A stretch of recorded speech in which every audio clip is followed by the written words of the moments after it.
Assalamualaikum warahmatullahi wabarakatuh. Alhamdulillahirabbil alamin allazi allafa baina qulubina fa asbahna bi ni'mati ikhwana.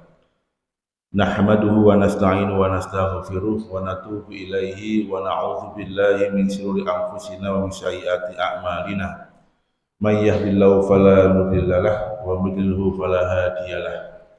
Asyhadu an la ilaha illallah wahdahu la syarikalah wa asyhadu anna Muhammadan abduhu la nabiyya ba'dah. Nusalli wa nusallim ala habibina Muhammadin sallallahu alaihi wasallam wa ala alihi wa ashabihi wa man da'a bi da'watihi wa man jahada fi sabilihi wa man tabi'ahum bi ihsanin ila yaumiddin. Saudara muhtaramin, para bapak, para ibu, jamaah salat maghrib Masjid Al-Hidayah rahimakumullah. Sami-sami bersyukur Allah Subhanahu wa taala bila khususipun wonten dalu menika saged sareng-sareng rawuh ten masjid niki insyaallah niat ikhlas lillahi taala untuk salat maghrib berjamaah ngoten nggih ngantos salat isya lenggah sareng-sareng dalam sebuah majelis untuk tafaqquh fiddin, saling berwasiat dalam kebaikan dan dalam kebenaran.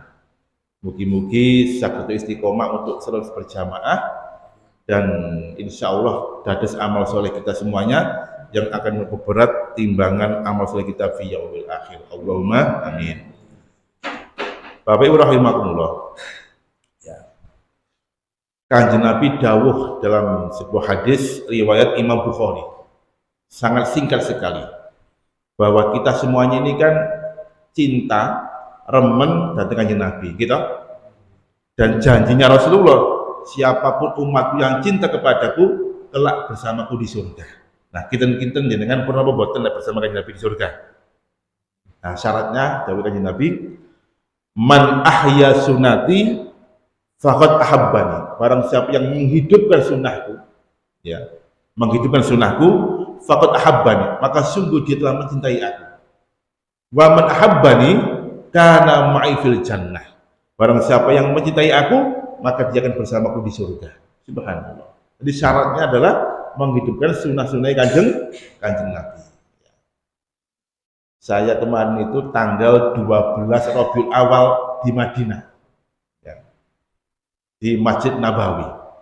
Gak ono mulutan mriko, Bu.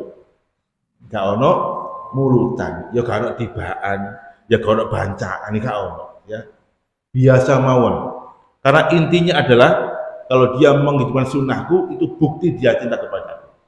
Nah, malam hari ini kita akan mengkaji wasiat Kanjeng Nabi kepada menantunya, yaitu Ali bin Abi Thalib.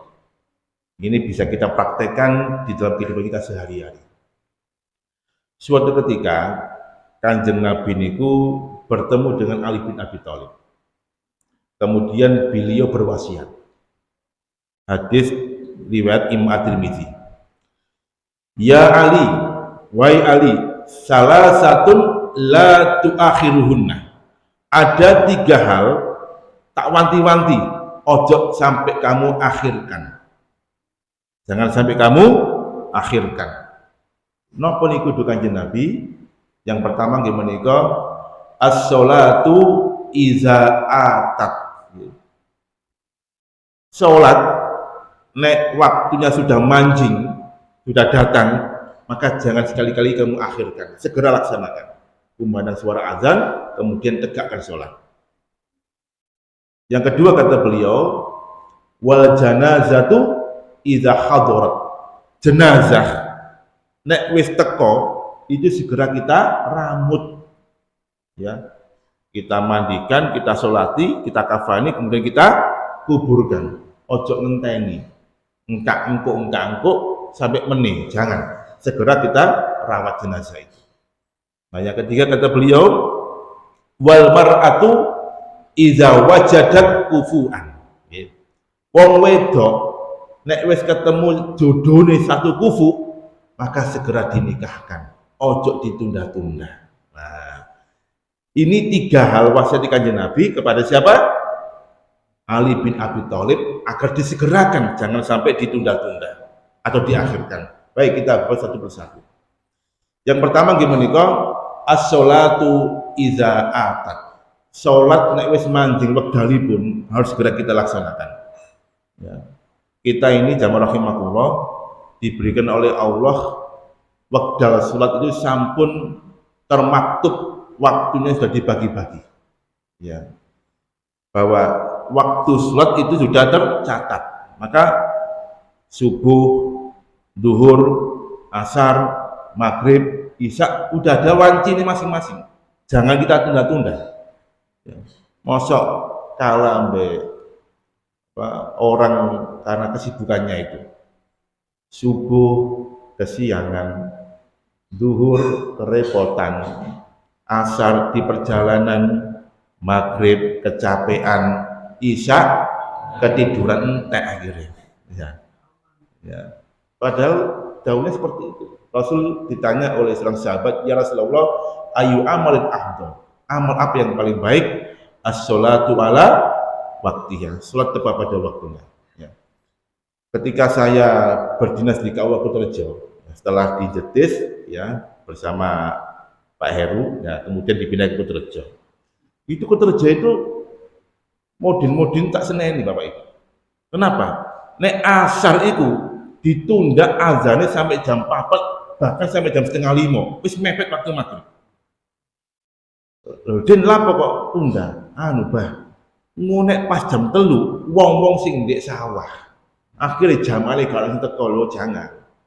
Waktu sholat sudah mau kutah, sudah ada waktunya masing-masing. Tegakkan. Teko gak teko babau, yang penting jenengan sudah mengumandangkan tanda datangnya waktu sholat asar. Jangan ditunda-tunda. Nek dengan tunda-tunda, iso-iso Jumatan tertunda juga.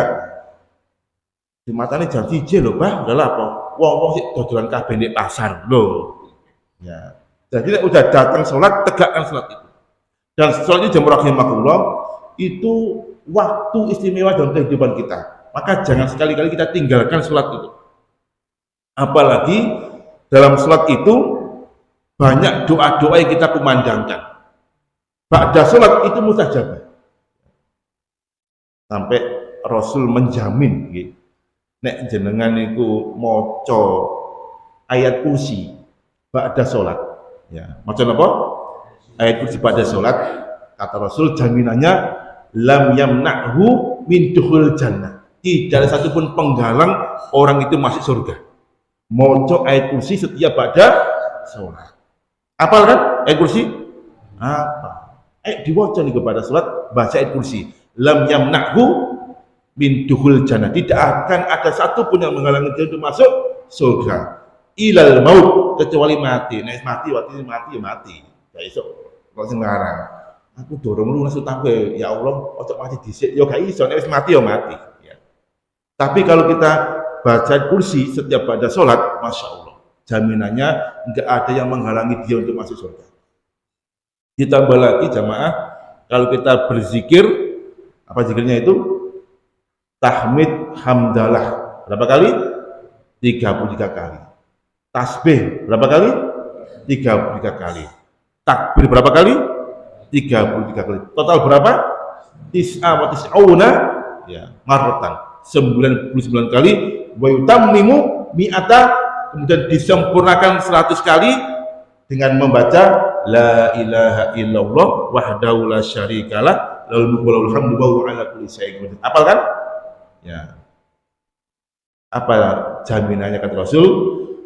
Yaghfirullahu dzunubahu walau misla zabadil bahri. Maka Allah akan ampuni dosa-dosanya walaupun dosanya itu banyaknya seperti buih yang ada di lautan. Akan Allah ampuni. Subhanallah. Makanya kalau sholat ojo mak pelencing, gopo nyambel terasi, jangan. Aduh, iki mangkom tak pateni, jangan. Duduk dulu, kemudian membaca zikir dan wirid, ya berdoa. Karena doa ba'da salat itu mustajabah. Ya, jadi waktu yang mustajabah diantaranya adalah ba'da salat maktubah. Najib rahimahullah. Jadi itu, salat jangan pernah kita tinggalkan. Wabil khusus kalau ada jamaah segera kita bergabung. Ya, kan enggak sebanding itu. Jangan salat sendirian berapa pahalanya? 1. Nek berjamaah dapat berapa? 27. Kan enggak sebanding itu. 1:27. Emang kalau kita meninggalkan sholat berjamaah. Ya. Dalam surat Maryam, ya, Allah menggambarkan nanti akan muncul satu generasi, ya, entah kapan itu, mudah-mudahan enggak saat ini, yang generasi itu punya dua ciri. Yang pertama, mereka itu sering meninggalkan sholat, melalaikan sholat. Yang kedua, mereka itu suka mengikuti hawa nafsu.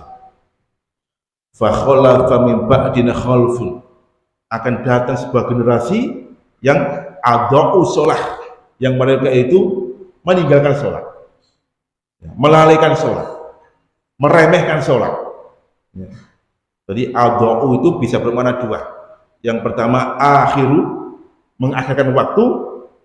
Yang kedua sahun, yaitu melalaikan. Jadi sholatnya itu gak sempurna. Adau sholat, wattaba'u syahwat, dan mereka itu mengikuti hawa nafsu. Fasaufa yalqauna ghaya.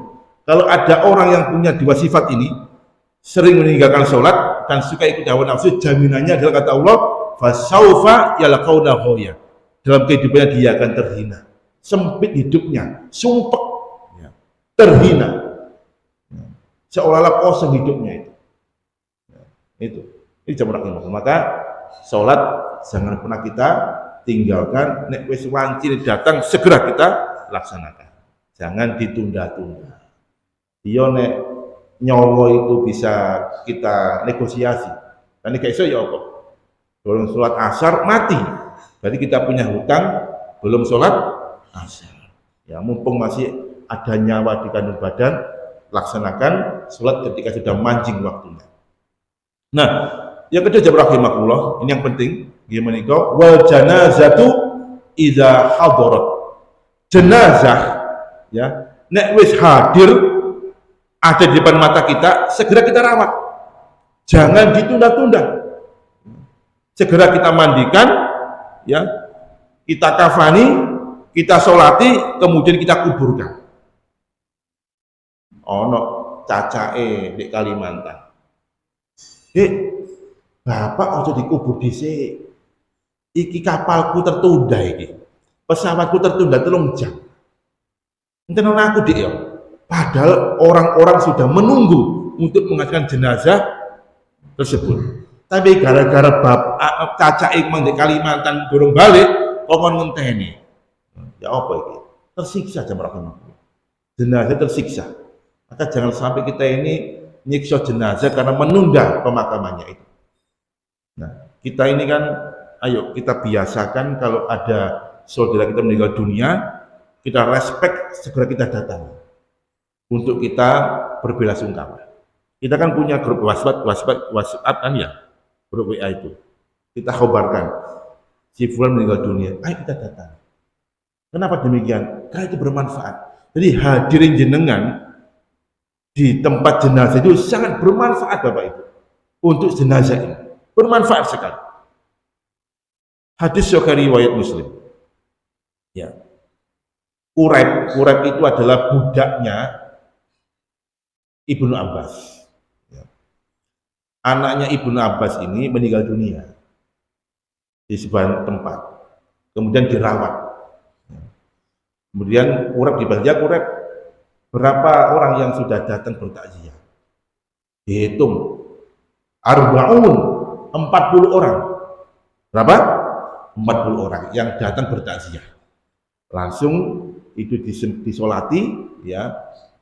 Dan beliau ini berkata kepada para pelayatnya dengan mengatakan, ini sami'tu Rasulullah Muhammad SAW yaqul, aku dulu pernah mendengarkan kajian Nabi Dawud. Idza mata rajulun summa yusolli alaihi arba'una rajulan la yusub billahi syai'an. Kalau ada seorang muslim itu meninggal dunia, kemudian disolati 40 orang yang bertauhid, tidak menyekutukan Allah Subhanahu wa taala, ya, yasfa'umullahu anhu, maka Allah akan berikan dia syafaat karena doa-doanya orang pelayat itu. Nah, saya rahimahullah, 40 orang. Jadi ayo kalau ada saudara kita meninggal dunia, segera kita datang, mesakno, Mereka butuh pertolongan kita dengan doa-doa kita. Nah, doa yang dipanjatkan oleh orang muslim 40 ya, yang mereka itu bertauhid itu mustajabah. Doa kita itu kan kalau salat jenazah gimana doanya itu? Allahumma ighfir lahu warhamhu wa'afihi wa'fu anhu. Ya Allah, ampunkanlah dia. Warhamhu, dan sayangilah dia. Maafkanlah dia dan berikan dia kebaikan. Itu kan doa-doa kita ketika kita salat jenazah. Ya. Wabdilu darul min dariha. Ya Allah, gantikanlah tempat tinggalnya di dunia ini lebih baik daripada yang lain. Gantikanlah keluarga lebih baik daripada keluarga di dunia ini. Jadi kenikmatan yang luar biasa yang kita panjatkan ketika kita ini mensolati jenazah. Dan itu Allah ijabahi ketika yang berdoa berapa orang? 40 orang. Ya, 40 orang. Makanya ayo kita kalau ada yang meninggal dunia segera kita datangi dan kita sholati. Dan sesungguhnya rahimahullah, kalau kita ini bertakziah, ya, itu motivasinya Kanjeng Nabi, man syahida janazatan hatta yusolli falahu qiratun. Barang siapa yang datang di sebuah jenazah sampai dia itu mensolatinya, maka dia dapat pahala berapa? Qiratun, 1 qirat. Ya. Wa man syahida hatta yudfan, barang siapa yang dia itu datang ke jenazah sampai orang itu dimakamkan, falahu qiratan, dia dapat 2 qirat. Sahabat bertanya, ya Rasulullah, ma huma qiratan, apa sih 2 qirat itu? Ya, beliau mengatakan mislu jabalaini azimaini, seperti 2 gunung besar, itu 2 qirat. Jadi kebaikan yang pahalanya itu seperti 2 gunung besar. Makanya eman kalau kita ini ada orang meninggal dunia kemudian kita nggak datang, itu eman, karena dapat qirat tadi itu, dapat kebaikan sebesar gunung tadi itu. Jadi kalau ada jenazah segera kita rawat, jangan kita tunda-tunda. Mosok bapak meninggal dunia, anaknya umek warisan. Jadi bapaknya meninggal dunia itu hitung-hitung warisan. Nah ini kan nggak baik. Jadi warisan itu nomor sekian. Haknya mayit itu yang pertama itu dimandikan, yang kedua itu dikafani, yang ketiga itu apa kan? Disolati, yang keempat apa kan? Dikubur. Kemudian ditunaikan wasiatnya, kalau ada hutang-hutang diselesaikan. Warisan nanti dulu. Kalau itu sudah selesai, baru ngitung warisan. Baru ngitung warisan. Orang tua itu jamaah rahimakumullah itu ya kalau meninggal dunia anaknya itu sangat ya bermanfaat. Makanya anak ini sebagai sahamnya orang tua. Tapi kalau anaknya itu ndablek ya, wah orang tua nolongso. Orang tua nolongso. Ya, makanya dalam hadis yang lain disebutkan salah satu laidkhulul jannah, ada 3 penyebab orang tidak bisa masuk surga. Dia apa-apa sulit masuk surga kecuali rahmat Allah Subhanahu wa taala. Nggih menika dia adalah uququl walidain, orang yang durhaka kepada orang tua itu sulit masuk surga. Jadi kalau orang tua kita meninggal dunia, yang pertama kali maju merawatnya adalah anaknya. Ojo diwakilkan kepada orang lain. Anak yang pertama kali merawat orang tuanya. Loro dirawat, ya. Dirawat Pak. Kalau kita bertakziah kepada orang yang sakit, ya, kita harus berikan mereka itu motivasi. Jadi gini, dalam kitab Minhajul Muslim, bab tentang janais itu disebutkan. Kalau kita ini sedang takziah, nyambangi wong loro, disunahkan 3 hal, ya, disunahkan 3 hal. Yang pertama, kalau kita datang membawa oleh-oleh, ya, nek datang membawa oleh-oleh. ojo kosongan Pak. Sebab wong sakit itu sedang membutuhkan. Bawa oleh-oleh. Oleh-olehnya bisa matengan, ya. Isok mentahan, ya. Ya, amplop, ya. Ini jenengan nggak gawa oleh-oleh, dirasani ambek sing loro. Ya. Re ini gak gawa apa-apa, akhir tunggal cak, ya. Nggak oleh-oleh. Yang kedua, ya, kita berikan mereka itu motivasi. Ya, motivasi supaya dia ini semangat untuk sembuh. Pak, jenengan sakit nopo? Kok suwe gak berjamaah di ahli desa wangane kok ya nopo sih? Kangen kanca-kanca niku. Anu Pak Mustaqim, dodo kula niku lho kok dak-dak ya opo? Kadang-kadang ya nyeri. Oh, pun diperiksa no sampun, pokoknya istirahat. Nggih. Nggih, mboten napa-napa. Wingi tangga kula nggih ngoten kanca kula kerja. Dodene kok ngoten niku mati ya, Pak. Wah, ojo ya, jangan. Dimotivasi supaya dia cepat sembuh. Nah, baru yang ketiga doa, ya. Sebelum pulang kita doakan. Ya, bisa doanya berbahasa Indonesia, bisa berbahasa Arab. Ada Ustadz Soleh Dirham itu bercerita, dia dapat tanah wakaf di Pacet. Goro-goronya apa? Ya, bikudratillah, ya. Yang ngurusi wakaf kan saya. Goro-goronya itu gini, ada salah seorang jenderal di Jawa Timur yang sakit parah. Ya. Kemudian dia sambangi, dicekel infusi, dibaca Al-Fatihah. Infusi dibaca no Al-Fatihah. Bikudratillah, mari Pak. Ya, mari. Langsung dikasih tanah wakaf di Pacet itu. Masya Allah ya. Jadi siapa tahu jenengan pas ndonga monggo ndonga ya. Mustajabah mari. Loh, iso-iso mari loro jenengan diparani. Dikae duwe sak kebok jenengan. Ya jadi hidungan. Makanya kalau kita ada yang sakit, doa kita adalah All masfi anta syafi la sifauka sifan Indonesia. Ini sunnah 3 hal kalau kita ini bertakziah kepada orang yang sakit, ya. Tuh. Nah, jadi jamaah rahimakumullah, kalau ada yang meninggal dunia segera kita rawat, jangan ditunda-tunda, mesakno, Pak. Terutama yang ngelawat itu. Wis menyisihkan waktu nunggu, ya. Tiba-tiba ngampun Bapak Ibu niki di makamno besok. Mesakno kan? Pulang ya nek besok iso teko nek gak teko ya napa? Ya, eman segera kita rawat. Kalau datangnya banyak, ayo kita ajak untuk sholat. Ya. Gak sembarang orang Pak, gelem nyolati jenazah itu gak sembarang orang.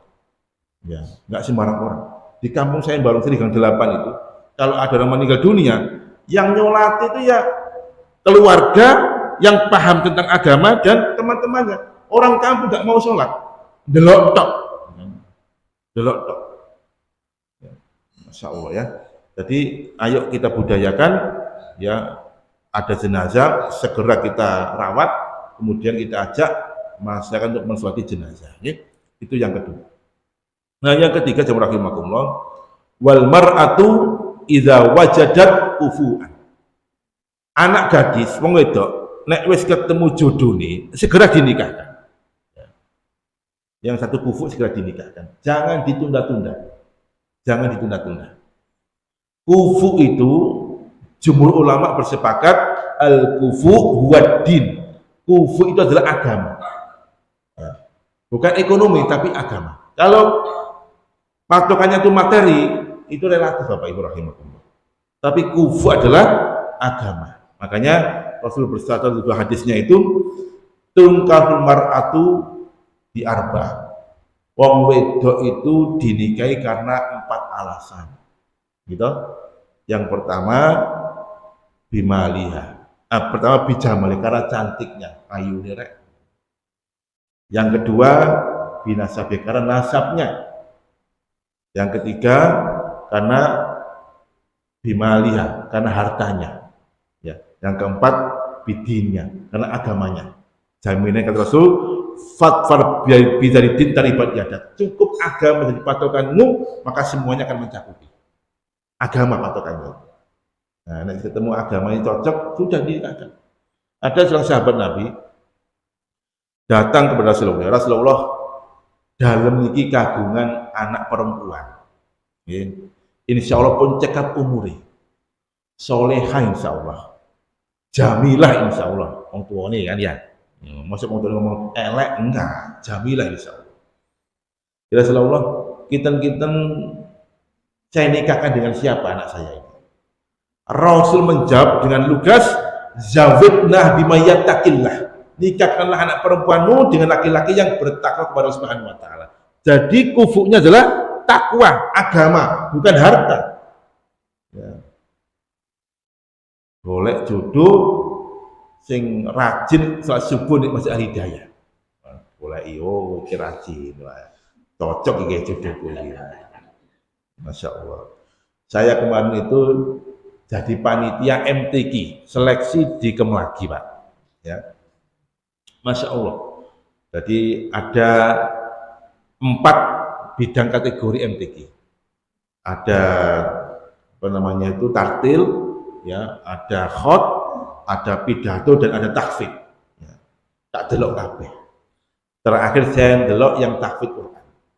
Mulai dari juz 10, 20 dan 30. Masya Allah, anak-anak muda kecil-kecil ya hafal Quran, Pak. Cik nom-nom, anak-anak pondok. Ternyata ya langsung tak tulis di statusku ini. Bismillah, niat boleh mantu sing apal Al-Quran 30 juz ya. Ya termotivasi dulu arek-arek, Masya Allah dites oleh, tadi kebetulan pegawai saya itu ada yang hafidhah. Dites itu, pedot tengah bisa ngapalno, pedot tengah bisa ngapalno. Masya Allah. Mumtaz hari kira ya. Langsung tak tulis di status itu ya.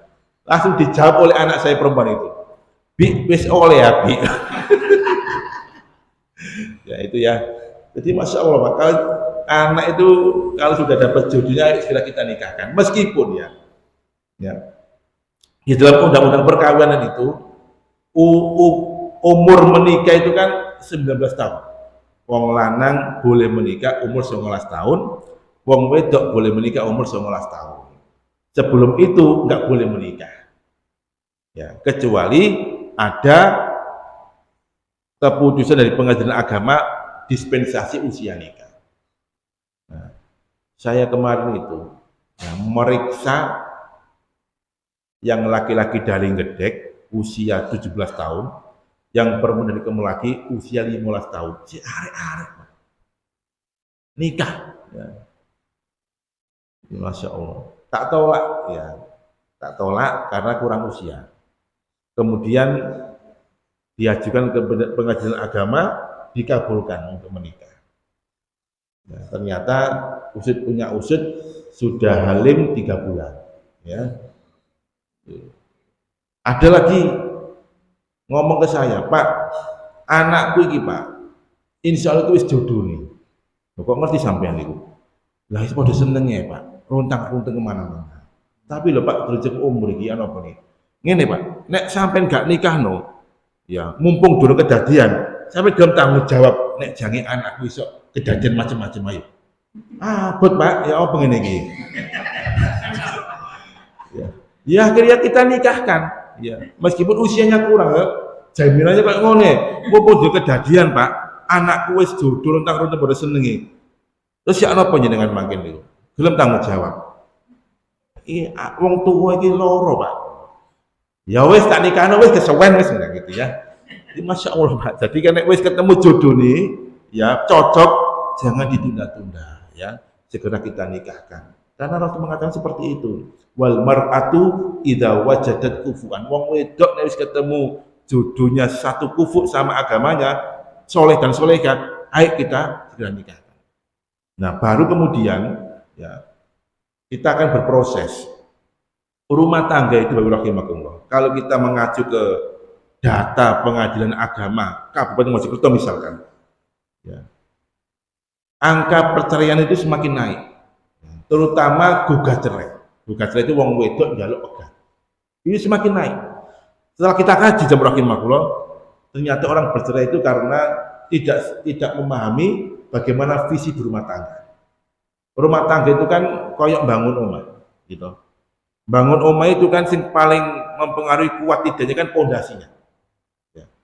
Nek pondasinya kokoh, insya Allah rumah tangganya itu akan kokoh. Semakin banyak goncangan ya dan godaan dalam rumah tangga, pondasinya harus kuat. Contoh, jenengan bangun omah di kota Mojokerto, ambek di Dawar tak podo, Pak. Misalnya jenengan bangun rumah dananya 100 juta, cukup sudah. Misalkan di Dawar 100 juta hanya dipakai untuk fondasi. Ya, kenapa? Karena bergerak tanahnya itu. Semakin gerak harus kokoh kekuatannya itu. Nek gak ngono rengat bangunannya itu. Jadi kalau bangun rumah di Dawar itu biayanya bisa bengkak 2 kali lipat, bahkan bisa 3 kali lipat. Fondasi itu yang mengkokohkan rumah tangga kita. Apa fondasinya? Ya, fondasinya adalah ketakwaan. Takwa, dan takwa itu bangunan masjid. Ya, takwa itu bangunan masjid. Nek kita rumah tangganya gak fondasi takwa, wah berbahaya. Misalkan fondasinya materi. Ya, aku nikahi sampean yo ane wong sugih. Materi sudah. Nek rumah tangga bangunannya materi, iku koyok market. Ngerti market jenengan? Market itu pasar. Ya. Pasar iku ana wong dodol, ana wong tuku.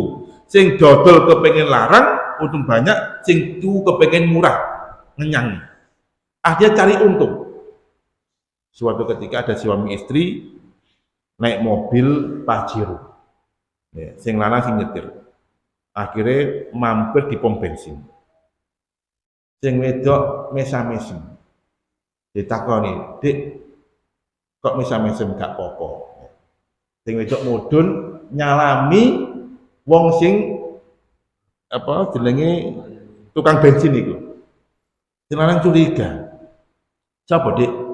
Kancaku Mas, kancaku sekolah biyen. Dari ini sing lanang. Untung sampean tak rabi. Ya. Isok gawe Pajero. Nek dirabi wong iku, dadi bojone wong tukang bensin sampean. Sing wedok gak gelem kalah. Untung Mas sing rabi aku sampeyan. Isok gawe Pajero. Nek sing rabi aku iku wong iku, sing gawe Pajero wong iku sampe sing dodol bensin. Nah, itu karena market tadi itu boleh untungnya dewi-dewi. Enggak ketemu akhirnya. Ya, karena ukurannya materi. Pondasinya materi, enggak akan ketemu. Atau yang kedua, pondasinya nafsu. Karena cantiknya, karena ayuni. Ya. Ayu cantik itu karena latih Bapak Rahimahullah. Ya. Wong ayu itu lontur ayune. Ganteng ya hilang gantengnya. Nek wis berusia itu. Nah, rumah tangga itu kalau sudah pondasinya itu cantik, ayu, wah, nggak akan langgeng. Ngersulot tok di sini, ya ngersulot tok di sini, karena akan membanding-bandingkan dengan yang lain. Koyok rumah sakit, hospital itu isinya apa Pak? Wong loro. Ono Pak wong loro iku guyang-guyu, seneng. Gak ono kabeh yang ngersulot, aduh ngersulot kabeh. Dari rumah tangga di sini ngersulot tok, iku padha dengan rumah tangga rumah sakit. Dikai blonjo, Mas masih kurang Mas. Kalau syukuri. Ya. Ngersulot tok, ya. Nggak akan langgeng rumah tangga seperti itu. Non bandingno, iko lho Mas, iso tuku ngene sampean iso tuku blas. Banding-banding no. Karena apa pondasinya? Kecantikan, ya, penggantengan sebagainya. Atau rumah tangga model kuburan. Nah, ini tambah nemen. Ya. Model kuburan ini. Kuburan itu di sini Bu. Wong mati ya. Ono Pak kuburan itu rame? Gak ono, kuburan itu sepi, peteng ya. Nek rumah tangga modelnya sepi-sepian, gak ada komunikasi, ya kayak kuburan. Tapi njaluk blonjo WA. Pak, blonjo. Iwa asin ambil sambel di total sekian. Jadi gak wani njaluk yang sing lanang. Pakai WhatsAppan. Jadi rumah tangga gak ada komunikasi. Kalau rumah tangga seperti ini, jamaah rahimahullah, yang korban nanti adalah anaknya. Yang nanti akan gagal dan gagap berbicara. Nah, rumah tangga yang benar adalah rumah tangga yang pondasinya ketakwaan. Model masjid. Masjid itu jamaah rahimahullah tempat untuk beribadah, tempat untuk membangun kebaikan, tempat untuk saling berta'alum, berbelajar, asah-asih dan asuh. Rumah tangga model masjid itu ada imam, ada makmum. Imam itu tok, makmum sing akeh. Dan imam itu enggak sempurna. Ada salahnya juga ada benarnya. Coba jenengan sholat, kalau imamnya salah, gimana cara kita memperbaikinya? Sopan kan? Subhanallah atau tepuk tangan. Ya, enggak ono makmum moro-moro imam bolak-balik saleh mundur, enggak ada gitu kan. Ya. Rumah tangga juga demikian. Kalau misalkan imamnya suaminya itu bisa lulusan SMA, sedangkan makmumnya bojone lulusan S2, tetap tunduk kepada sang imam. Ya. Kalau imamnya salah, ditegur dengan cara yang baik. Mas, bolak-balik keliru wae. Ganti wes, aku jadi imamnya sampai jadi makmumnya. Jangan, kan?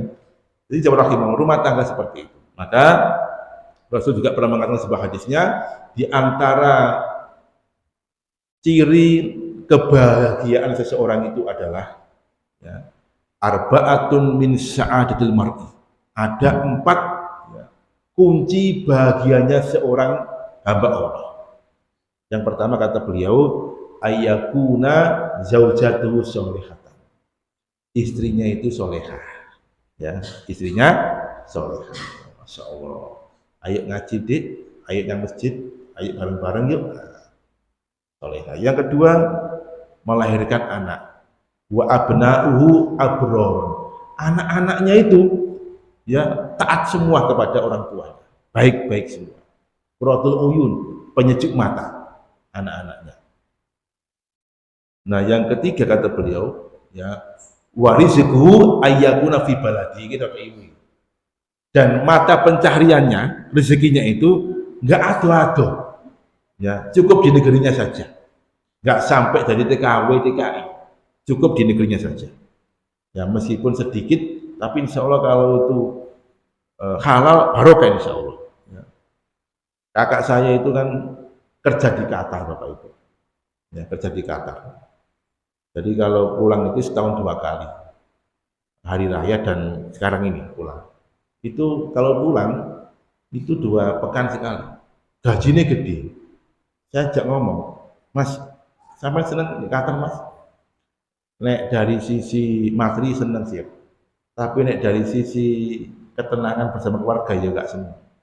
Ya apa sih, butuh bojo, butuh anak. Suatu ketika anaknya dibawa ke Qatar, ya, dibawa ke Qatar. Kemudian anaknya masih kecil itu, ya bingung cari sekolah.